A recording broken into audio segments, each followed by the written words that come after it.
Ladies and gentlemen, welcome to another captivating episode of Tea with ALSA. This time we're stirring things up a bit. Yep, that's right. Our esteemed guest, Ardijana Rexhaj, has spun the diaspora narrative on its head by relocating back home in Kosovo to sow the seeds of entrepreneurship right in the heart of her homeland. As the founder of Kirkoi.com, the go-to online marketplace for Kosovo and Albania, she's faced formidable challenges and has emerged stronger from it. So buckle up as we prepare to delve into this unique journey, the gleaning lessons and advice for those looking to tread the same path. Grab your cuppa, it's time to brew some trailblazing stories. Hello, Ardijana. Welcome to Tea with ALSA. Thank you so much for having me. I'm excited to be talking to you guys today. How are you? I'm good. Now, something for our audience, we've actually had an intro to this conversation 2 weeks back, but there might have been some tech issues in the beginning. So this is a nice little restart to that old conversation. So yeah, I'm sure we'll put something in for the guests, some bloopers of us two swearing at our technical failures. But yeah, I guess to kind of just kick things on from that, one of the reasons we reached out to you, and this is something for our listeners, is we hear a lot about Albanians moving, leaving the Balkans to come to the UK, to America, other places in the world, set up business, and we always hear their stories about the struggles they went through in creating and assimilating into that new culture. However, your story is slightly different. Your story is one of the first stories that I've heard with someone who was raised in Norway and decided to do the opposite and set up shop in Kosovo. So with that, what made you go back to Kosovo? Because I'm sure loads of other Albanians are like, wait, why are you why are you doing that? So tell us about, I guess, the business you set up in Kosovo and how that came about. Mm. Yeah, so I mean, of course, there's several reasons for me moving, but the main one was that I wanted to create a business, but I didn't want it to be just a business. And uh, with that, I'm meaning just to set up shop in Norway and just for the sake of money. I really wanted to have a purpose. I wanted the company to make a difference, even though that might sound very cliche. It was important to me because I already had a very good job, and it was not the lack of money or something. It was more that I needed a purpose for me in my life. And Kosovo, I'm from here. We moved when I was 4, but I saw a lot of potential in the way that Kosovo now is um, beginning to develop, but it still needs some things that we have maybe in the rest of Europe that Kosovo still is lacking. And one of those was a very good marketplace for diaspora as well as the businesses and the people that live in Kosovo. So with that intention, I started working or talking with some different companies here in Kosovo about maybe designing a marketplace and working on it. And as time went by, it was kind of like a rabbit hole, and I got very invested. And then I saw a window for me to come and live here, and I just jumped on it. And then here we are working on Kirkoi and marketplace. Yeah. Yeah. And how long has that the business, the startup, been going on for? It has taken quite some time because at the beginning I was working at my previous job as well as with Kirkari at night. So I was basically working 24 hours just with 2 different projects, my job and then my future job. Um, so it was founded in 2019, but I didn't really get really invested in it until like 2020. And then I found the different companies that I wanted to work with. Then COVID hit, and then everything got delayed. So now we officially are 1 year live, but it has been a huge built up until this point. Yeah, yeah. And one thing I want to I guess talk about, which I think could be useful because we as diaspora, we hear a lot of people talking about I would love to go back home and set up business, but they don't know how to. How did you find it? Because when you go to the UK, or if you go to Italy or America, there's always loads of networking stuff going on. There is uh, forums where you can get easy access to help. Like, this is how you set up your business. This is where you file your taxes. This is what you do with XYZ. So it's very, very easy to do that. But how was it in Kosovo, where it's still a newly formed country, and some of those things might not be as fully developed because they are still creating a lot of those things. So how did you find it with finding the right information? Yeah. So I try Google searching things, but it's very hard finding. First of all, I'm not very good at, like, I can talk ship and write it, but it's far from professional. And if you give me a PDF in Albanian, I don't understand half the words, especially if it's like terms that are work related and taxes and laws and stuff. I just, so you have the different PDF files and informations on the websites that are the government, but that's not stuff that I understood. And Google searching in English about Kosovo, you won't find anything. So it was a lot of like asking people until I found a very good accountant. And she is basically my work BFF, even though she doesn't work for me in the sense that in my company, but she's a consultant for me. And she basically made sure to explain everything to me, because it's one thing that you just do it for me, but I wanted to understand what she was doing and how it worked and why does it work the way it worked. Because I also studied business, but I wanted to know about the laws here. So I would say she definitely gave me some very good advice, and that's something I've taken with me. And I've had different diaspora write to me on LinkedIn and ask me what I did. And her tips and tricks have been very useful for me to inform that to other people as well. Mhm. And something I kind of want to bring up. First of all, it's always great having someone on the same level that can assist and consult you, and provide that extra insight where you need it. But one thing I wanted to ask you about is, you grew up in Norway, so you obviously had a different way of probably different expectations to professionalism, to Yeah. business, as there is across any other cultures. This is a common thing.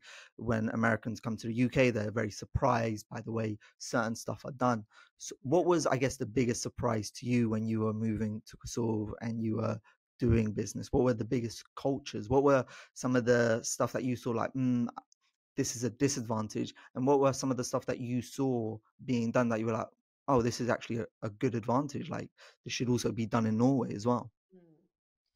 I mean, I think it's what, even in my professional background, I think it's a mix of the Norwegian culture, but also the consulting world and the administrative world, or whatever you want to call it. The people are very like strict with their time, and they're very focused on their task, and good with follow-ups, and everyone's in the loop, and kind of like, I don't know, people are more strict, and the guidelines are the guidelines. There are some rules that are just unspoken, but you know that you should do these things. And here in Kosovo, it's more like flexible, and it's kind of like, let's just go with the flow kind of Yeah, attitude. a little bit fugazi. Yes. So if I have a meeting at, let's say, 9, I'm set up 10 minutes before and just ready for the meeting, and kind of looking at what we're going to talk about here, they're like, I might come, I'm running late, oh, I forgot, or, it's something else came up. So your time, if you don't know better, you would feel like they're kind of like not respecting your time. But it's not that they do that, it's just that that's how they work. And that has been a very big struggle for me, in terms of also employees, but also in terms of um, businesses that I work with. At the same time, you also get the feeling of it's not that serious, okay? You can relax. And I think the uptightness of Norway is kind of exaggerated now when I look back at it, that okay, if you don't make it, or if something is kind of delayed, or if it doesn't work, it's okay. The world is not ending. So, but I think it's a positive and a negative here and there, and it's kind of finding that balance. Yeah, no, I completely agree that that balance is very important. You know, there should be that respect for, timings, a certain level of professionalism when it comes to organizing stuff. But at the same time, like you said, stuff's going to happen, stuff's going to be outside of your control, and you shouldn't take it too seriously, because why should you? It's out of your control. And that's the same with anything in life as well as business. So yeah, I mean, and I guess when you've built your team, you mentioned that, there was also not only difficulties with understanding that with your partners that you worked with, but also with your own employees. Yeah. Has there been anything you've tried to like instill into your employees to I guess improve efficiency in the startup, or anything like that that you've learned from Norway besides the punctuality and timing? Has there been other stuff you've tried to I instill? mean, yeah, I think it's funny, having employees is kind of, it's a tricky thing. You kind of have to have the balance of professionalism, as well as you really want to see them prosper and have a great career. Something that I've noticed that it's the employees that have come here, a lot of them have had difficulties in their previous jobs, either if they didn't have contracts, or if the holidays weren't respected, so you had to work either way, and you didn't get paid for overtime or for the holidays that they worked. So when people come here, um, I've seen that also, if they are not happy with their job, they have this like first reaction, knee jerk reaction, that there's just like, okay, I'm gonna leave, and they think that that day they're gonna leave, because the contract No, no doesn't notice respect period. that. Yeah, they're like, okay, this didn't work, by, and you're like, it doesn't work like that. So it has been an interesting transition, also bringing a lot of maybe the HR tools that I've had and learned and studied in Norway, where explaining the contract, but also upholding your word.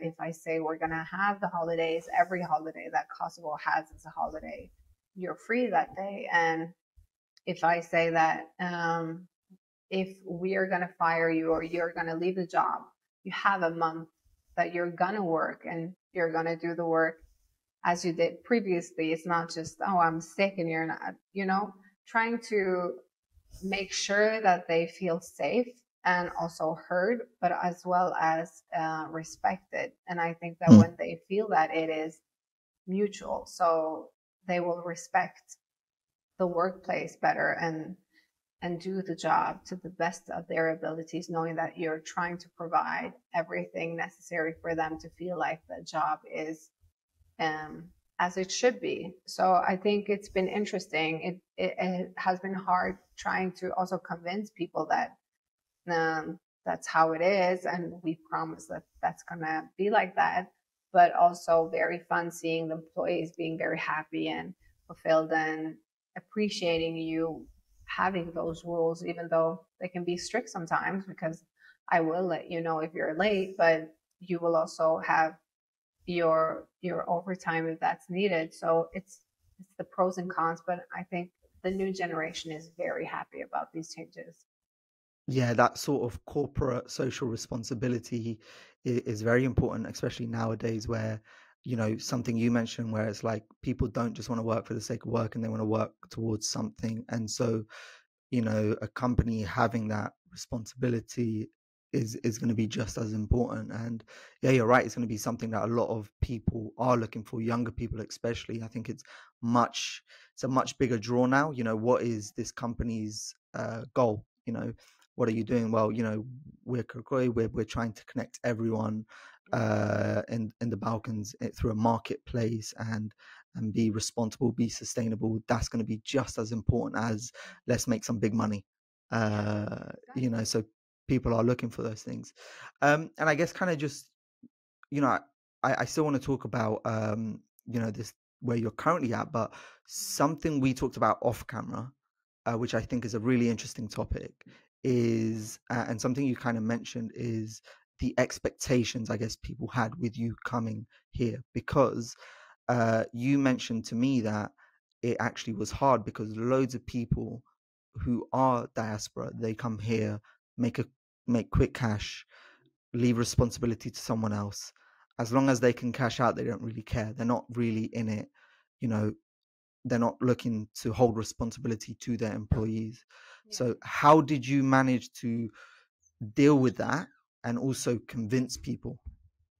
I mean, it is very challenging. I mean, I think Kosovo in general, maybe the impression they have of us, it's not their fault even, because we come in the summer and we spend a lot of cash and then we leave and they're like, oh, they're just here for the good times and that's it. So I don't even fault them for that. However, if I it was very challenging coming to Kosovo and having meetings with companies, and one being younger, two being a female, three because it's the tech industry, and three being diaspora.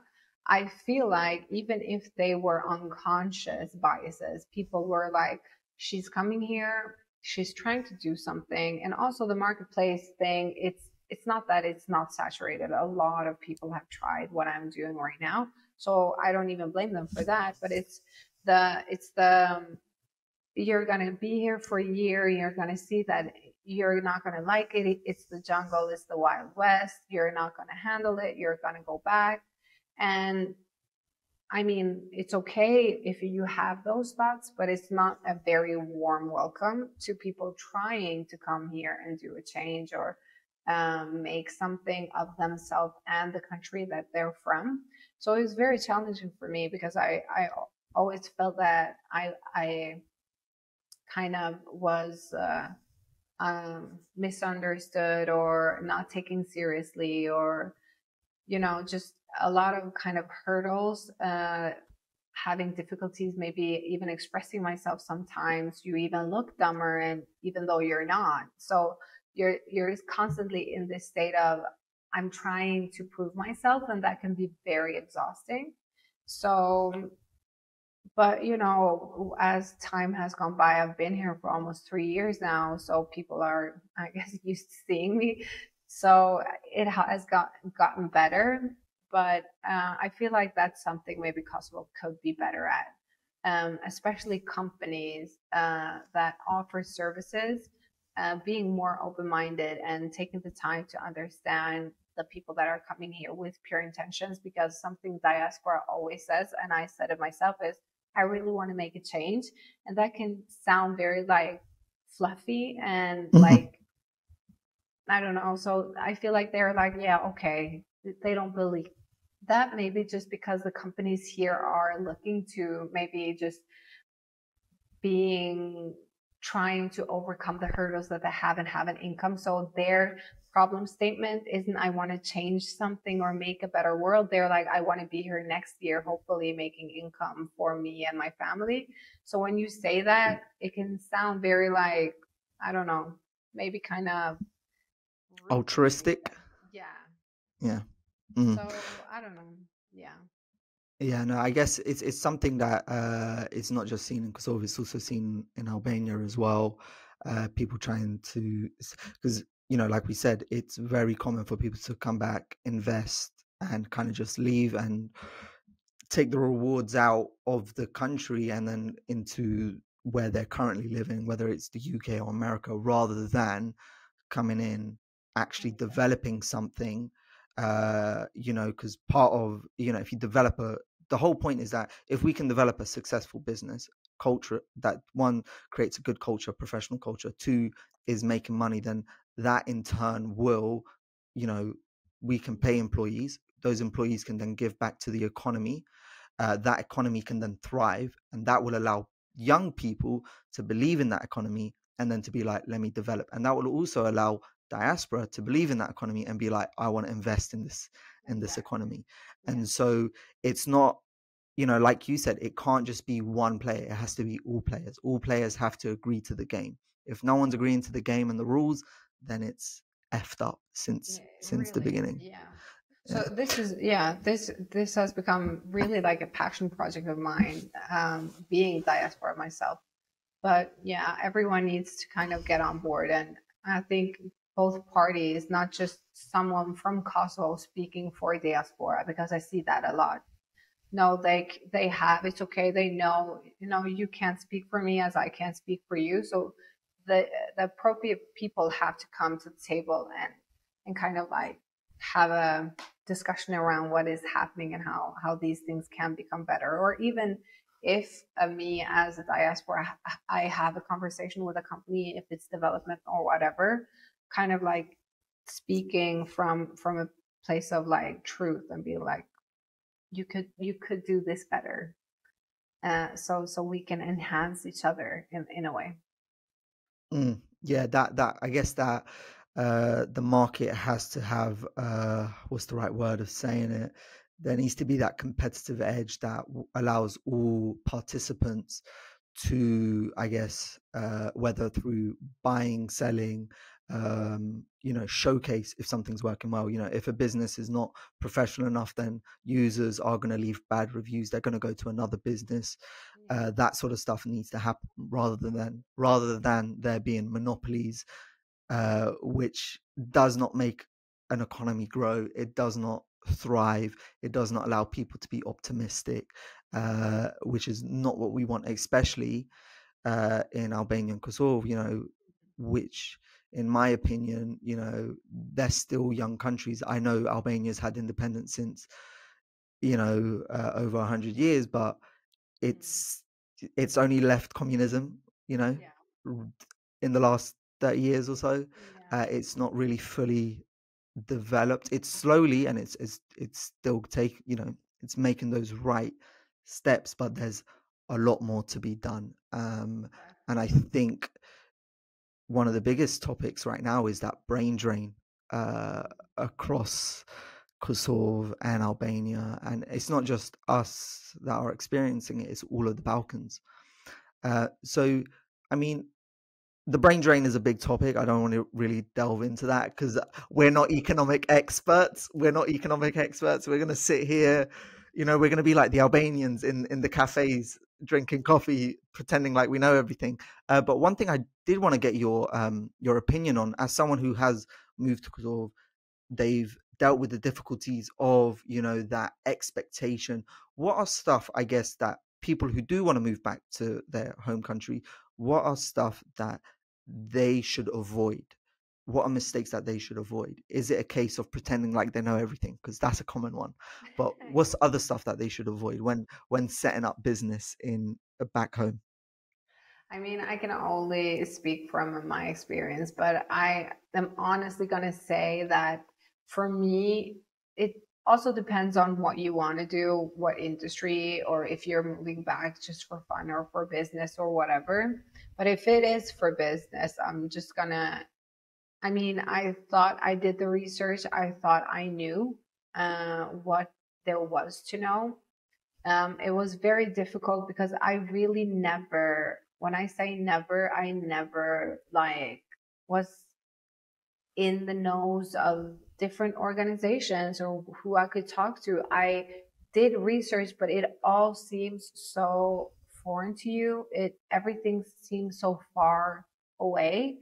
Also, when you're trying to start a business, I mean, for myself, it's scary in itself to come to terms with that, and then talking to different organizations, you might not have the answers, and you're going to be scared to even have a conversation with people and say, I want to do this, because the first people are going to do is ask you questions, and you're going to be afraid to even talk to some people if you feel like you don't have all of the questions answered. So for me, it was very, when I came here, I found out a lot just from talking to different people. And I felt it was such a shame that those things weren't online, because if I had known a lot of the things that I know now, I would have done a lot of things differently. It would have saved me money, it would have saved me time, a lot of headache, you know. So, I mean, what I would say is reach out to different companies, even if it's a development company and you are just like interested in, has there, for example, been a lot of marketplaces in Kosovo over the last 3 years? They're going to tell you yes or no, or things you should know. So, I mean, it never hurts, even though you're not looking for a service at that time, to just like send them emails. I can't find information. Could you provide me with some? So just reaching out, that is something I felt I could have done a lot better. I tried to do research and search and online and talk to people, but it was far from enough. So just, Mm. yeah, make So some get information direct from the source rather than trying to Google it. yeah, you're not gonna find anything on Google when you're trying. We are so, our search engine is not, or Google Is is word of not mouth. for us. Yes. So yeah, definitely talk Yeah. to the source. Who knows? Maybe a listener can create a forum for business advice. There we go. That's an opportunity for someone out there listening. Yeah, no, I completely. I think something we hear a lot as well is, getting that advice straight from the source, Hmm. especially in developing economies, because they're going to know exactly what's been working, what's not been working, Yeah. and the more you ask, the better, because you will then get a better understanding of people's confidence levels as well, which is just as important. And you can see where their biases lie, and all that stuff. So that's probably the best market research you can do Yes. in person. Definitely. So, Yeah. so yeah, but like you said, it's time consuming. It's going to Mhm. take up a lot of your time. Um, and I think not only is it time consuming in the sense of going out there and asking, but it's also dissecting that information. Is this person just Yeah. chatting absolute waffle because he's Giving you bored and he's at a information. coffee shop? Definitely. And some you know, people might just give you the wrong information as well.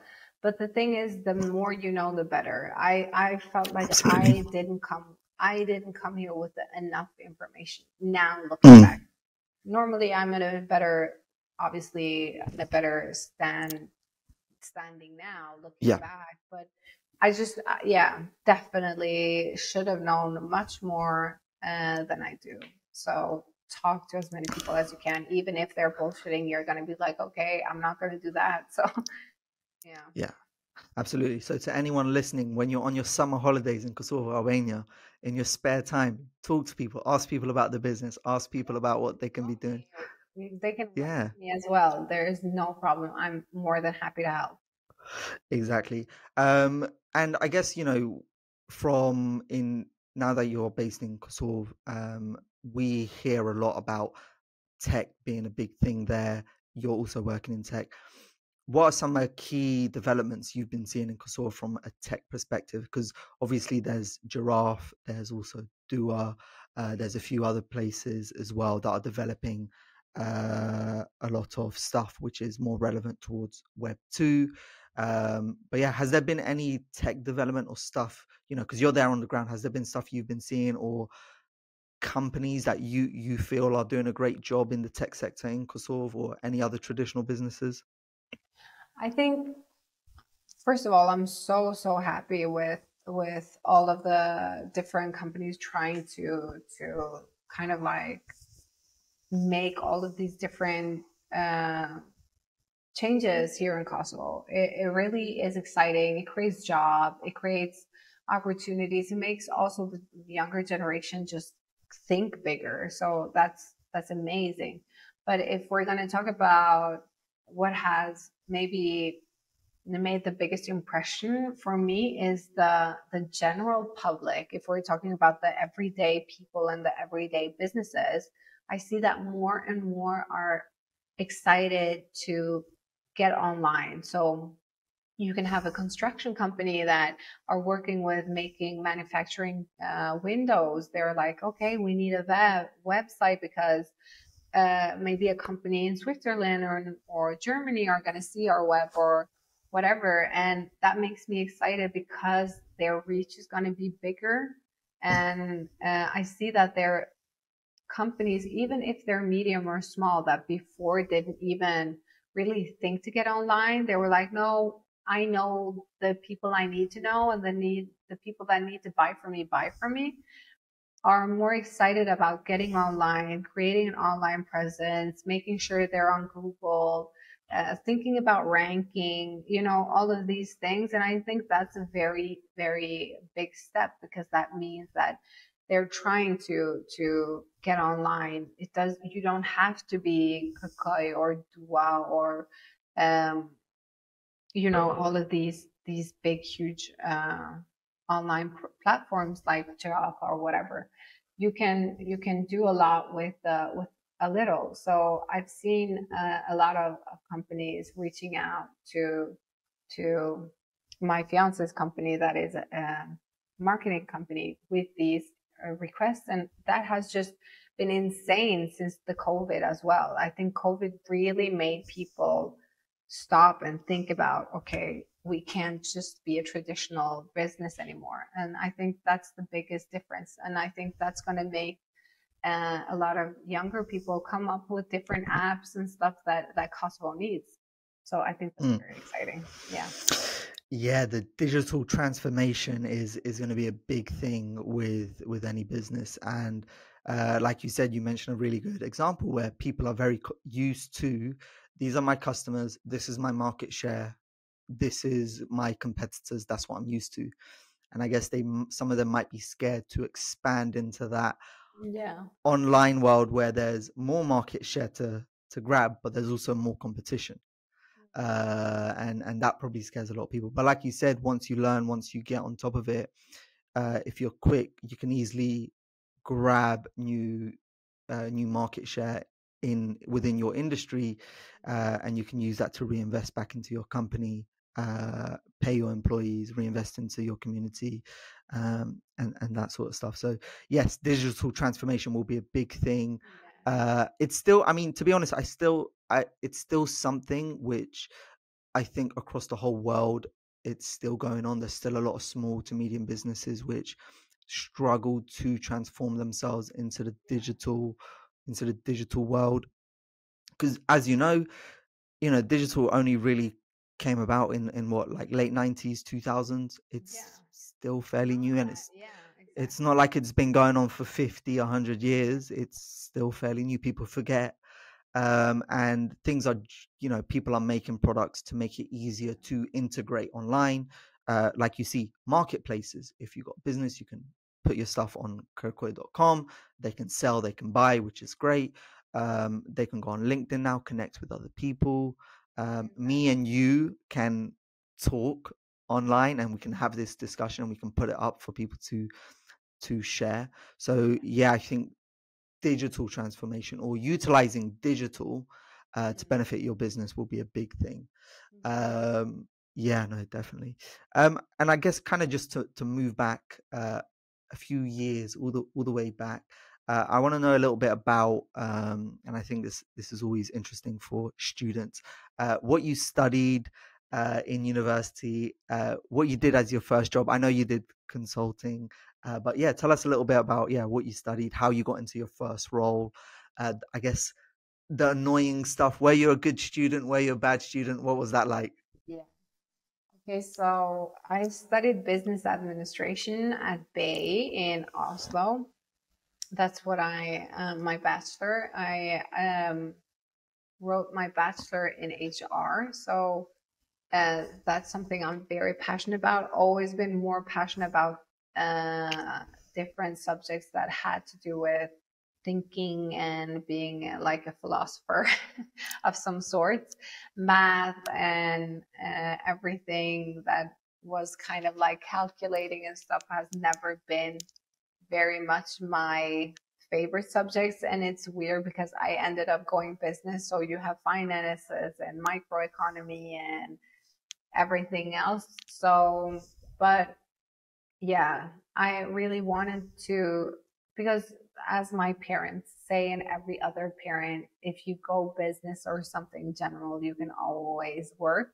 So you can find a way. So that's, I think the main reason for me going business was more that I felt like whatever I chose to do, my base is good. So I mean, I if you're not wanting to go into healthcare or something specific. So my first job was I was a babysitter for a fitness center. So they had their own babysitting room. Wow. So the parents came in for fitness and they left the kid like a daycare kind of. So that's what I did. Then went into sales. So when I studied that, I had three part-time jobs. So I worked for HBO, Nespresso, and Wow. Energy. 3 part-time jobs. Yeah, so I had to Wow. have, it needed to be a full-time job, but no one wanted a student for a Yeah. full-time job. And I also had to be at school until like 3, 4. Yeah. So I needed three part-time job to make up the week for my full-time Wow. job because I had to pay my school because it's a private school and I had to Wow. pay it myself. So yeah, I did that for the longest and then went into administration and then consulting for the consulting company PricewaterhouseCoopers. Wow. And did you ever, I mean, working 3 part-time jobs, you sound like every Albanian dad, but instead they do 3 full-time jobs, Yeah. separate ways. Did you ever delve into entrepreneurship when you were younger? Was that something you delved into when you were younger? Was that something that was like brought up as a family? Yeah, because I always find it interesting to hear people's early life into what made them get into entrepreneurship, because you hear so many different stories. I think it's partially because my dad later in life started his own company, and also because I really believe, I really like the part of the journey. Even if I start at a job, I like the learning and doing. And when I Mm. know it, I'm like, okay, what now? So I think it's maybe a personality trait of mine, but also my dad always talked business with me. I'm the oldest of four. So we always kind of had these conversations and he when he started he used to tell me everything about how he wanted to do it. He was scared, what should the name be, and all of Mm. these conversations. So we had kind of the I saw my dad do it first. So that made me also curious. But I think as a person, even if he didn't, I'm kind of like by nature wanting to know things and why does this work the way it does, and kind of like have a group of people that we can do or lead or Yeah. so I think it's a personality trait also.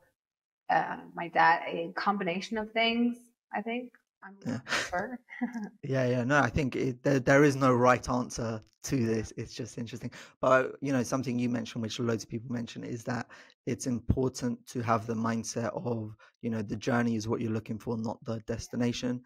And I think a lot of young people, especially in today's age where there's a lot of stuff online, that hustle culture, everyone's posting about how much money they're Yeah. making, but they're talking absolute waffle because no, you're not 17 making that much money. You're just lying, but we get it. So you can funnel people into your program and you can sell them a course and da da da da. But like you said, the most important thing is if you have that mindset of the journey is the goal rather than the end, the Yeah. finish line. that'll be far greater, because as I'm sure you've experienced, when you care more about the journey, when you fail, when you lose at something, you never get disappointed. You're just like, love it, perfect. This is, I'm glad I learned through this. And Yes, do you get what I'm saying? exactly. That journey teaches you. And so you never care about the destination because you know you can do it. You also understand that, business, just like with life, there will be luck played.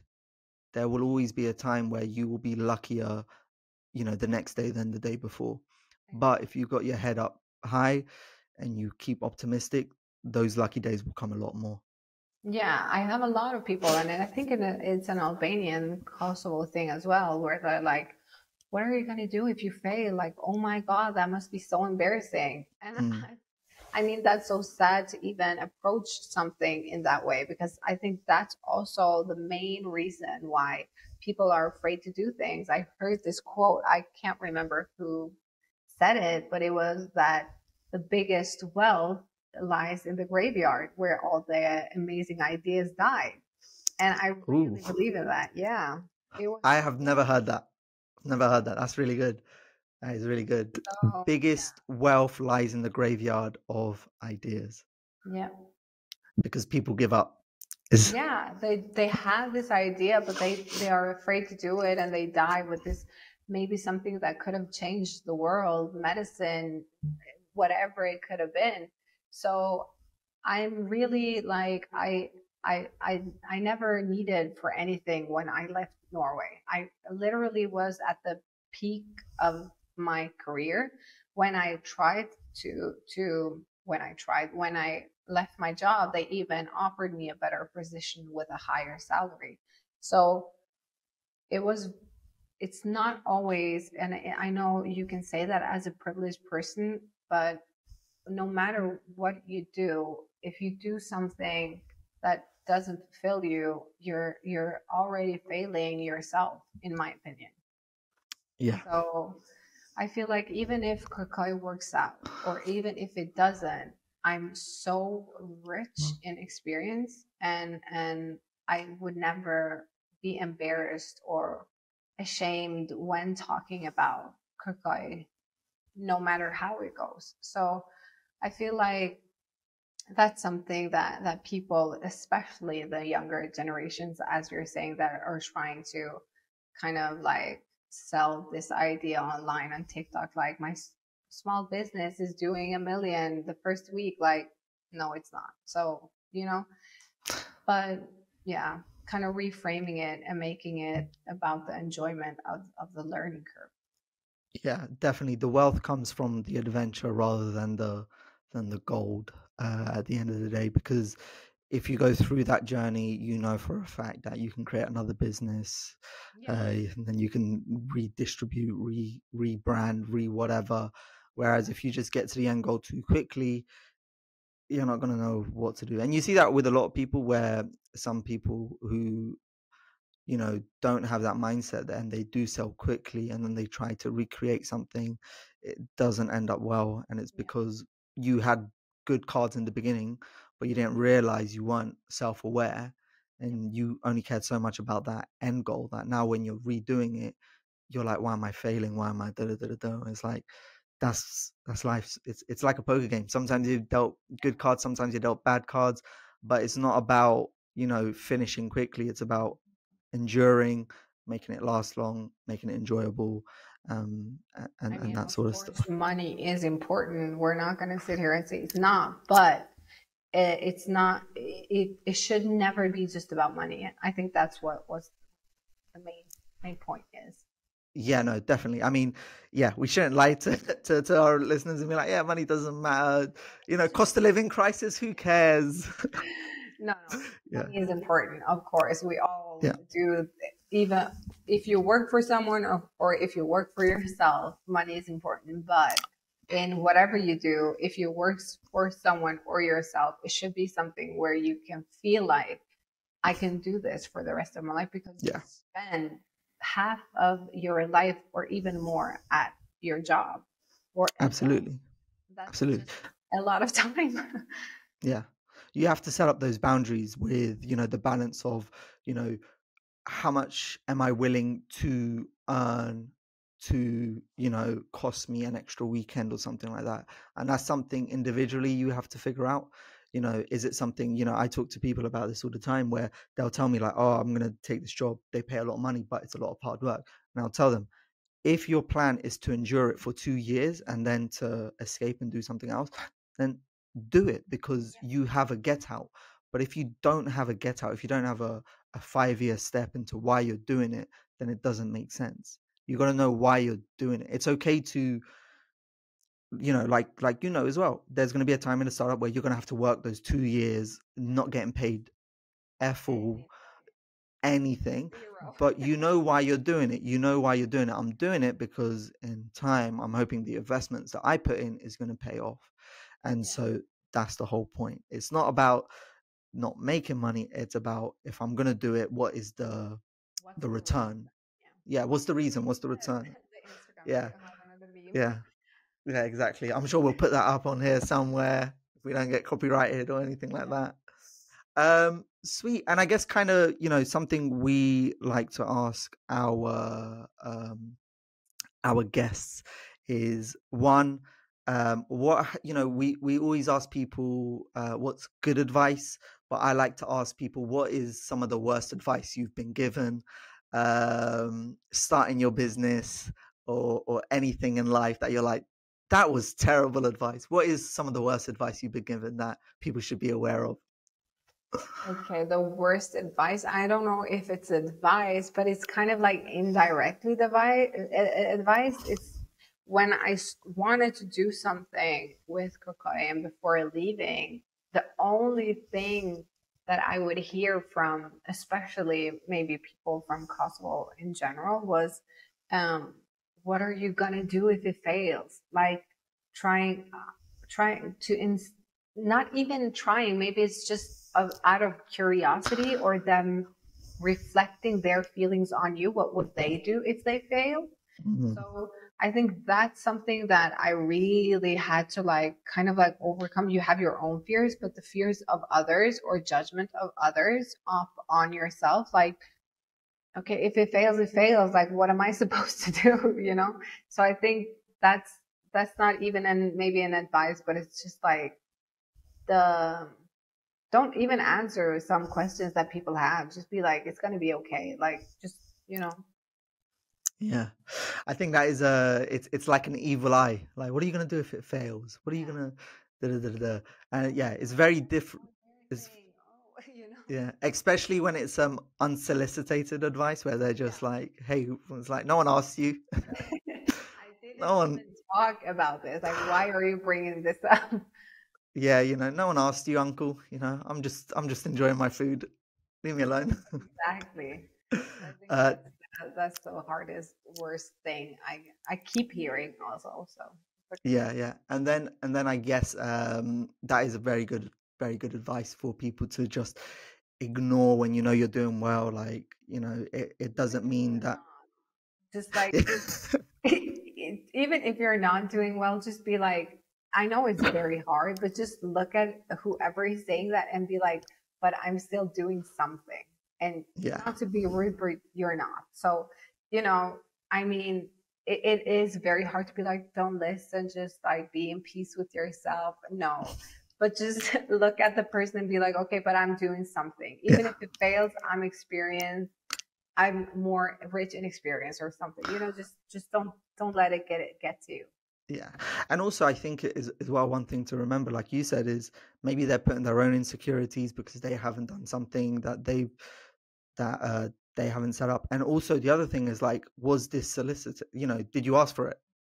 It's very different if you ask for the advice and they tell you, hey, my honest opinion is that, I don't XYZ in this. But again, because you asked for it, for a fact that that is a piece of information I can then put with all the rest of my data gathering that I've gotten. Yeah. So yeah, no, it's very good. And then another question we like to ask our guests is: has there been any recent books or old books or podcasts or YouTube videos that you have listened to or read that have really inspired you? They don't have to be business related. They can even be non-fiction, fiction, sorry. So you might throw in Harry Potter, but anything that's inspired you. I mean, this is going to be such a cliche answer. I already know, but I'm very late to the game of the book Rich Dad Poor Dad. I just read it a couple of Yeah. weeks ago, and it was actually very, very good. And other than that, I haven't had time to read books, but I've read a lot of like different presentations and stuff because I've had the opportunity to work with a lot of girls that have started different companies in Kosovo. So I've found a lot of inspiration actually from things that aren't books. But if I was to say a book, it's the one I recently read because my fiance was nagging me, was like, you need to read this book. I'm like, everyone is reading this book. I don't want to read this book. Yeah. Now that's a very good book for our listeners who don't know. It's a great introduction into personal finances and investing, talking about liabilities versus assets. Really puts into perspective into how to manage your own finances from a personal level, but that can also be translated into a business level as well. And it also teaches you stuff, again, in an introductionary level about how people who do earn a lot of money end up paying less taxes and stuff like that. And you're like, wait a goddamn minute. Definitely. No, but it really makes you think about how also the state of mind is different, and I see that after I've read the book. I've talked to people, I'm like, okay, rich dad and the poor dad, how they talk to you about finances and how they are really aware or how everything works. So it's very great, it's kind of a guidance. Yeah, no, definitely. And then I guess to kind of end things all off, tell us what you've been working on. Tell us if there's anything exciting we should be looking out for, whether it's speeches or whether it's new updates to Krekoi.com or anything like that. Or tell us where we can find you online, LinkedIn, Insta, anything. So Krekoi is constantly getting updated. At the moment, we don't have the web responsive, so we're working on that because it's still in the beta version. Other than that, I'm on some interviews, but they're in Kosovo, so you're probably not going to see them. And I'm working on the building a community, as we talked about, regarding diaspora and trying to make something from the Kosovo standpoint that's a hub for people wanting to find the different things I couldn't find. So I'm working on creating kind of a not a platform, but it's a web, but more than that, more like a non-government. So how do you say it? Web page, forum. Yeah. Is that where you're going with it? Yeah, but it's going to be information destination. Yes. So I haven't defined it all out yet, but it's going to be. Your fiance owns a marketing agency, right? Yes. So he can do the marketing for it. There we go. Yes. Cheap rates. Yeah. So development of the website and the logo and branding, he's going to take care of, and then the content of the web and different spaces I'm going to fill. So that's something I'm very excited about. I've started working on it now. So maybe in the summertime, after the summer, it's going to be live. Amazing. Definitely do give us a shout once it's live. We'll share it with our listeners as well, because I'm sure some of them will be excited. But Ardijana, thank you so much for joining me on this episode of Tea with ALSA Season 2. Yeah, that's it. Thank you. Thank you so much for having me. It was very, very fun, even though we did it twice. Back to back. It's that good. It was very fun. Thank you so much. Okay. No worries. Thank you. What an inspiring episode that was, guys. A fearless entrepreneur who returned to her roots to build her business, Krekoi.com, and actually leave something meaningful. Her journey from challenges to triumph has truly been a testament to perseverance. As we end this episode, guys, remember, the next bold entrepreneurial story could be yours. So make sure you subscribe, you follow us, you leave comments, and make sure you check out Ardijana as well on LinkedIn, and also check out her site, kirkoi.com. Thank you.